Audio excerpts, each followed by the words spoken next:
నమస్కారం గురుగారు. జై శ్రీమన్నారాయణ.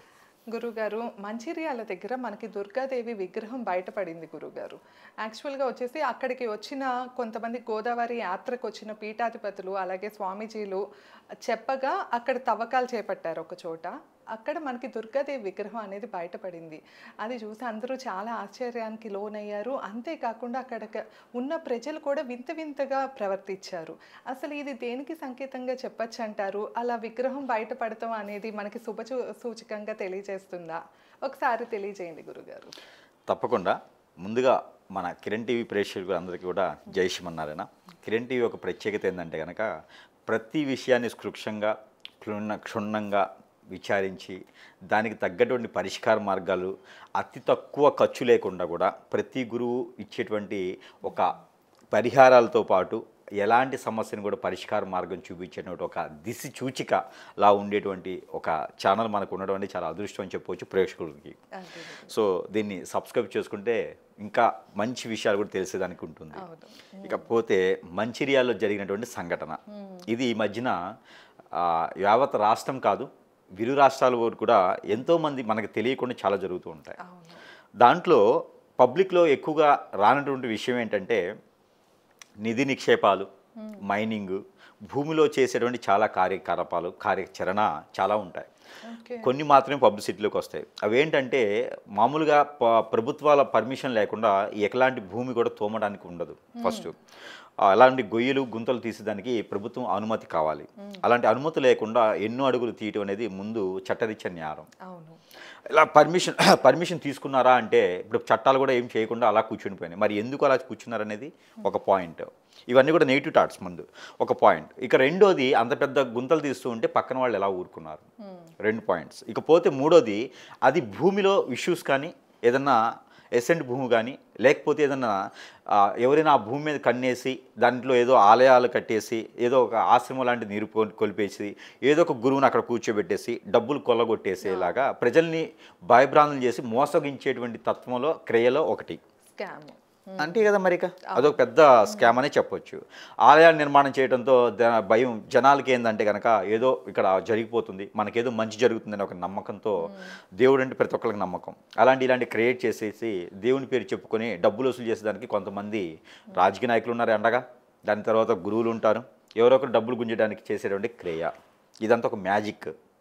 అంటే ఇప్పుడు అది రియల్ కాదంటారా గురుగారు? నాకు తెలిసినంత వరకు 75% రియల్ కాదు. రియల్ అయినటువంటిది ఇప్పుడు నేను మొదట చెప్పాను మీకు, పర్మిషన్ లేకుండా గుంతలు తీయటం, పోలీసులు కూడా ఏమనకుండా ఉండడం ఒకటి. పర్మిషన్ ఇచ్చారంటే వాళ్ళు ఉండగలి అక్కడ మనకి పురావస్తు శాఖ వాళ్ళు వచ్చి దాన్ని పరిశీలన చేయాలి. అవన్నీ లేకుండా గుంతలు తీశారంటే భూమిలో ఏదో ఇష్యూ ఉంది అన్నట్టు. ఆ భూమి ఇష్యూ క్లియర్ చేసుకోవడానికి ఆ భూమి కోర్టులోనో లేకపోతే ఇంకేదన్నా వేరే వాళ్ళు 4-5 రిజిస్ట్రేషన్స్ ఉండటమో జరిగి ఉంటుంది. అది ఎసెంట్ భూములే ఉంటాయి. అవన్నీ కూడా మనకి మతిమార్పు చేయడానికి, మాయపుచ్చడానికి ఇలాంటి ఆలయాలు ఉన్నాయి, ఏదో విగ్రహం ఏర్పడింది కాబట్టి ఇక్కడే ఆలయం కట్టాలి అనేది రేపు నినాదం. ఏముంది, వాళ్ళు ఏమన్నా మనిషి దేవుళ్ళే ఏంటి? పీఠాధిపతులు స్వామీజీలు దేవుళ్ళు కాదు కదా. నేను తీస్తాను విగ్రహాలు, దేవుణ్ణి కాదు కదా, గురువులు. దానికి ఒక విద్య ఉంటుంది అంతే.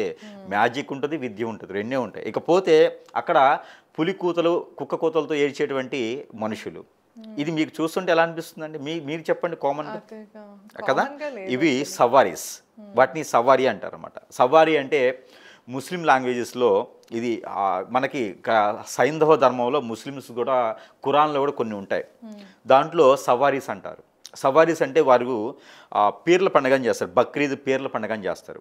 వారికి గురువులు కానీ వారి మూల విరాట్స్ కానీ కాలం చేసిన తర్వాత వారి పేరు మీద, వారి గురువు పేరు మీద పీర్లని ఉంటాయి. మీరు అన్ని ఆలయాలు, అన్ని వాళ్ళ దర్గా మసీదులో చూసుంటారు, పీర్లని బక్రీద్ చేస్తూ ఉంటారు. సో అలాంటి పీర్లకి సవారీ అని ఉంటుంది. ఆ సవారీస్ వచ్చేసి ఏనుగులు, గుర్రాలు, ఇలాగ కొన్ని రకాల జంతువులు ఉంటాయి, పాములు ఉంటాయి, అన్ని రకాల జంతువులు ఉంటాయి, గద్దలు ఉంటాయి, వారికి కూడా పరీస్ అని ఉంటారు, పరి, జిన్నాత్ ఇలా ఉంటాయి కొన్ని. ఇవన్నీ మనకి ఖురాన్లో లిఖించి ఉంటాయి. ఈ సవారీస్ ఏం చేస్తాయి అంటే పులి రూపంలోనూ కొన్ని రకాల జంతు రూపంలో కనిపిస్తూ ఉంటాయి. ఆ జంతు రూపంగా ఉన్నట్టు అక్కడ వాళ్ళు అరిచేటువంటి విధానం, వాళ్ళు నడిచేటువంటి విధానం, వారు పరిగెత్తేటువంటి పందాడేటువంటి విధానం, అవి సవారీస్ అంటారు.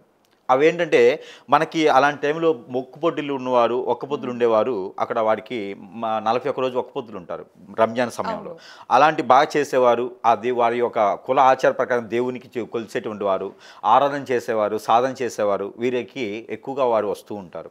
అలా కాకుండా కామన్ మ్యాన్స్ కూడా వారి నక్షత్ర ప్రకారంగా వారి ఇంటి పెద్దలు అలాంటి గొయ్యలు గుంతలు తీసినప్పుడు ఆ విగ్రహాలు బయటపడేటప్పుడు కొన్ని సవ్వారీసు బంధన చేస్తూ ఉంటారు. మన హిందూ సాంప్రదాయ ప్రకారంగా అయితే కనుక బంధనలు ఉంటాయి, నాగబంధనం ఉంటుంది. ఆ నాగబంధనం, హనుమాన్ బంధనం, లక్ష్మీ నరసింహస్వామి బంధనం, అలానే ధనమైసమ్మ, అలానే చెడ్డ మైసమ్మ ఉంటుంది, రాక్షస మైసమ్మ ఉంటుంది. మైసమ్మల్లో 12 రకాలు ఉంటారు. అలాంటి నెత్తురు తాగి మైసమ్మ ఉంటుంది, రాక్షస మైసమ్మ అంటారు. అలానే గ్రామదేవతలు అన్నమాట వీళ్ళంతా. అప్పట్లో ఏమయ్యేదంటే రజాకులు పాలించేవారు. ఇప్పటికి కూడా పెద్దపల్లి డిస్టిక్లో, కరీంనగర్ పెద్దపల్లి డిస్టిక్లో రామగిరి అని ఒక కిల్లా ఉంది. ఈ రామగిరి కిల్లాలో యావత్ ప్రపంచాన్ని కూడా 2 సార్లు కొనేంత ధనం ఉంటుంది. ప్రపంచం మొత్తాన్ని కొనేంత ధనం ఉంటుంది, ఇప్పటికీ కూడా ఉంది. ఆ రామగిరి కిల్లా మొత్తం క్లోజ్ అయి ఉంటుంది. ఓన్లీ శ్రావణ మాసంలో 4 శనివారాలు మాత్రం ఓపెన్ చేస్తారు, అది చూసి రావడానికి ప్రేక్షకులకి. ఆ కిల్లా మొత్తం కూడా మిలిటరీ సైతం కూడా కాపలా ఉంటుంది ఇప్పటికి కూడా. రామగిరి కిల్లా అక్కడ మిలిటరీ సైతం పెద్దపల్లి డిస్టిక్లో ఉంటుంది. అక్కడ రామగిరి మొత్తం కూడా పోలీసుల ఆవరణలో ఉంటుంది, మిలిటరీ ఆవరణలో ఉంటుంది. సెంట్రల్ గవర్నమెంట్ నుంచి ప్రతి 3 రోజులకు ఒకసారి ఒక ఫ్లైట్ వచ్చి తిరిగి వెళ్తుంది అక్కడ, అంటే సెక్యూరిటీ కోసం. అక్కడ సీసీ కెమెరా మొత్తం కూడా సెంట్రల్ గవర్నమెంట్ దగ్గర ఉంటుంది, దాని లీస్ట్ మొత్తం. అది తోవడానికి ఇప్పుడు కొన్ని ప్రభుత్వాలు ప్రయత్నం చేస్తూ ఉన్నాయి, ఎవరు ఒప్పుకోవట్లేదు. దాని పబ్లిసిటీ కూడా చేయలేదు ఎవరు. ఇప్పటికి కూడా పెద్ద వర్షం కానీ తుఫాన్ కానీ పడ్డప్పుడు అక్కడ పడేటువంటి వజ్రవైడూర్య మణిమాణిక్యాలు ఏవైతే ఉన్నాయో అవన్నీ కూడా జారుకుంటూ వచ్చేసి, వరదకు వచ్చేసి చాలామంది ఇళ్ళు కట్టడానికి వచ్చినప్పుడు, ఏదైనా ఫ్లాట్లు నిర్మించడానికి వచ్చినప్పుడు, గుంతలు తీసేటప్పుడు ఆ మణిమాణిక్యాలు అన్నీ కూడా, వజ్రవైడూర్యాలు అన్నీ కూడా వాళ్ళకి దొరకటం. ఇప్పుడు ఉండేటువంటి కరీంనగర్ డిస్టిక్ మొత్తం కూడా ఆ కిల్లా నుంచి జారిపడి వచ్చినటువంటి వజ్రవైడూర్యాలు అమ్ముకొని బతికి బాగుపడ్డటువంటి వారే ఉన్నారు తప్పితే కష్టపడి సంపాదించిన వాళ్ళు అయితే ఎవరు లేరు. అదే ఆ మధ్య పేపర్లో కూడా చూసాం కదా, అక్కడ చాలా మంది ప్రజలు వెళ్ళి తవ్వుతున్నారు. మనకి రాయలసీమలో కూడా ఉంటుంది అలాంటిది. ఇక్కడ మన తెలంగాణ రాష్ట్రంలో అతిపెద్ద కిల్లా, అతిపెద్ద కొండగా వచ్చేసి రామగిరి కిల్లా అంటారన్నమాట. ఈ రామగిరి కిల్లాలో చాలా వజ్రవైడూర్య మణిమాణిక్యాలతో దాగి ఉన్నటువంటి వజ్ర కొండ అంటారన్నమాట. అది స్వర్ణగిరి అంటారు దాన్ని. అలాంటి స్వర్ణగిరిలో చాలా రకాలైనటువంటి ప్రాసిద్ధి చెందినటువంటి ఆలయాలు ఉన్నాయి, ప్రాసిద్ధి చెందినటువంటి అమ్మవార్ల విగ్రహాలు ఉన్నాయి. ఇప్పటికీ కూడా అక్కడ వెలిసినటువంటి, స్వయంభూగా వెలిసినటువంటి శివాలయం కూడా ఉంది అక్కడ. అలాంటి రాములు వారు మొదటిగా భద్రాచలం కన్నా ముందు అక్కడే అడుగు వేశారనమాట. అక్కడ పెద్దపల్లి డిస్టిక్ రామగిరి కిల్లా అంటారు. ఇప్పటికీ కూడా ప్రాసిద్ధి చెందినటువంటిది.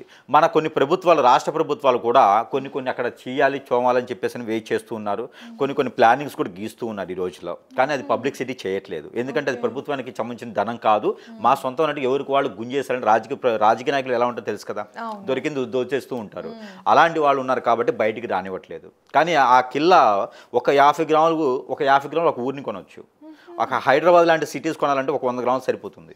అంత పెద్ద వాల్యూ కలిగినటువంటి వజ్రవైడూర్యాలు, మణిమాణిక్యాలు ఉన్నాయి అక్కడ. అలాంటివి ఇక్కడ జరిగినటువంటి పెద్ద తీయదు అలాంటివి తీయదు, ఇప్పటి తీయదు అనమాట. అవి తీసుకున్న ఎట్లా అంటే దొంగచాటుగా తీసుకుని వాళ్ళు బాడీ బాగుపడతారు. స్విస్ బ్యాంకుల అకౌంట్లు ఓపెన్ చేసి వాళ్ళు రాజకీయ నాయకుల వరకే బాగుపడేదానికి మాత్రం చేస్తారు.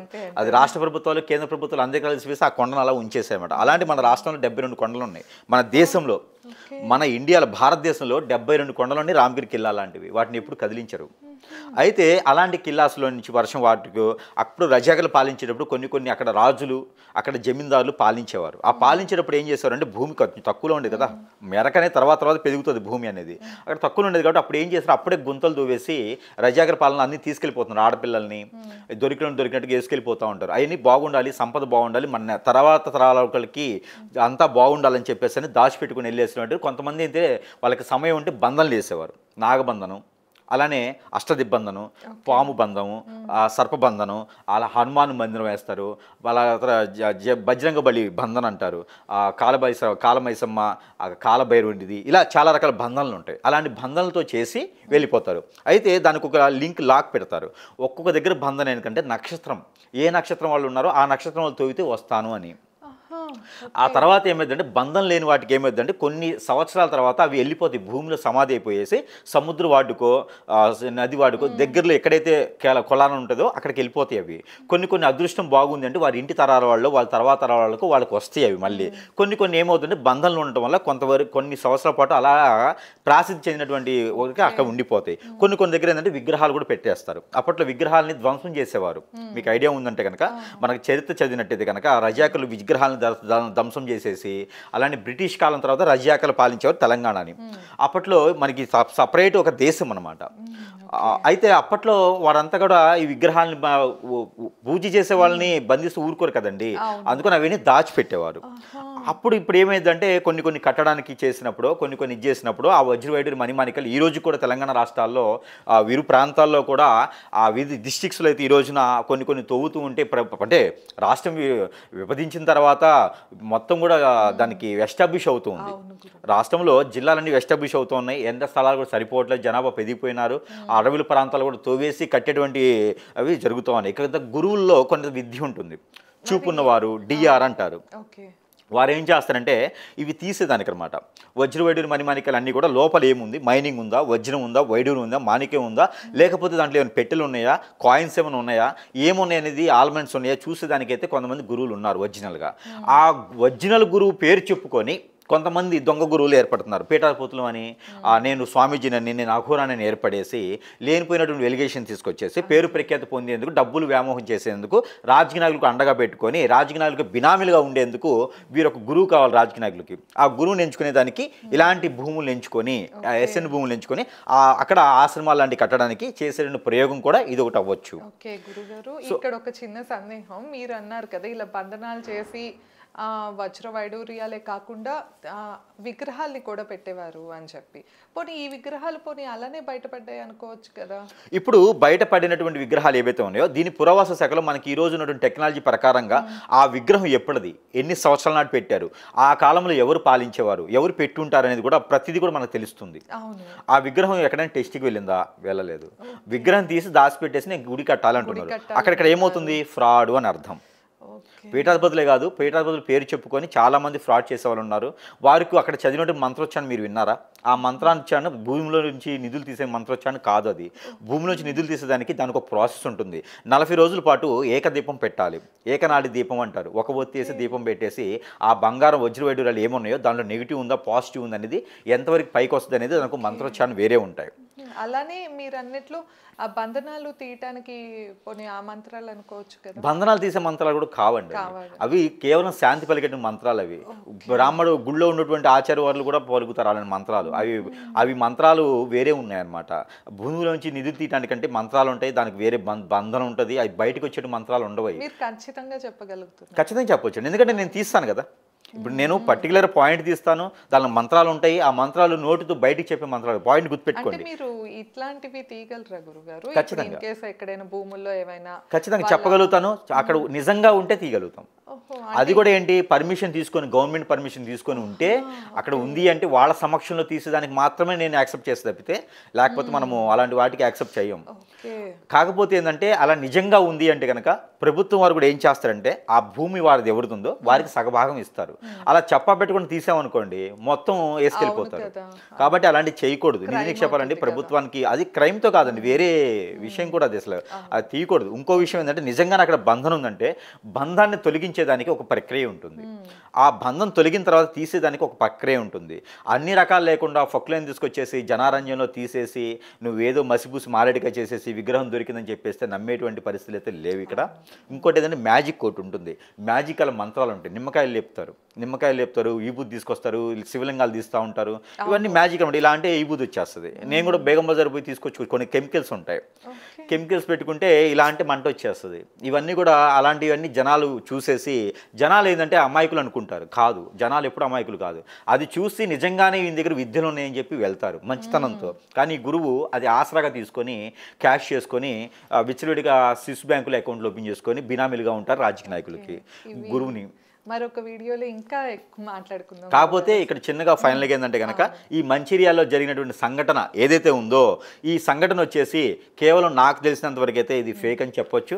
ఇది కేవలం అక్కడ ఏదో ఏర్పాటు చేయడానికి ఆ భూమినో లేకపోతే ఏదైనా ఉంటే ఏర్పాటు చేయడానికి తప్పితే వేరే కనిపించట్లేదు. ఇకపోతే వారు చేసినటువంటి వింత విచిత్రమైనటువంటి వేషధారణతో వింత విచిత్రమైన కూతలతో అడిగినటువంటిది ఏంటంటే అవి సవ్వారీస్ అంటారు. ఆ సవ్వారీస్ వచ్చేసి ముస్లిం దాంట్లో కనిపిస్తూ ఉంటాయి, వీరు హిందువుల దాంట్లో చేస్తూ ఉన్నారు. మరి వారెక్కడ పీతలపొత్తులు సంస్కృతులు తెలియదు, వారి యొక్క సాధువులు తెలియదు. ఇది మాత్రం ఒరిజినల్ అయితే మాత్రం ఎవరు నమ్మకండి. అలా నమ్మేసి డబ్బులు పెట్టేసి నేనే గురువుని చెప్పి డబ్బులు వేసి నా స్థలంలో ఉంది, నా పొలంలో ఉంది అని చెప్పి ఎవరైనా తీయించుకుంటే అప్పులు పాలవుతారు తప్పితే ఉపయోగం లేదు, ప్రాణ నష్టం ఉంటుంది తప్పితే అలాంటి వాడి జోలు వెళ్ళకండి ఎవరు కూడా దయచేసి. అవి ప్రికాషన్స్ తీసుకొని గవర్నమెంట్ పర్మిషన్, గురువు గారి పర్మిషన్ తీసుకొని అది ఒరిజినల్గా ఉందంటే దానికి ఒక లెక్క పద్ధతి ఉంటుంది తప్పితే అక్కడ చూసి పులిని చూసి నక్క వాత పెట్టుకుంటే ఉండింది తప్పితే వేరేది లేదు. వేరే వాళ్ళు ఎవరు కూడా ఇది అంటే నమ్మకండి. ఓకే గురుగారు. సో విన్నారు కదా, మనకైతే గురుగారు చాలా రకాల ఇన్ఫర్మేషన్ అయితే ఇచ్చారు. మరిన్ని వీడియోల్లో ఇంకా విషయాలు తెలుసుకున్నాము. ఇదేనండి ఇవాళ వీడియో. మీకు కనుక ఈ వీడియో నచ్చినట్లయితే లైక్ చేసి షేర్ చేసి ఎలా అనిపించిందో కామెంట్ చేయండి. అలాగే మీరు ఎలాంటి సమస్యతో ఇబ్బంది పడుతున్నా, ఇంకేమైనా సందేహాలు ఉన్నా గురుగారిని సంప్రదించాలి అంటే కింద స్క్రోల్ అవుతున్న నెంబర్కి కాంటాక్ట్ అవ్వచ్చు. ధన్యవాదాలు. నమస్కారం. నమస్తే.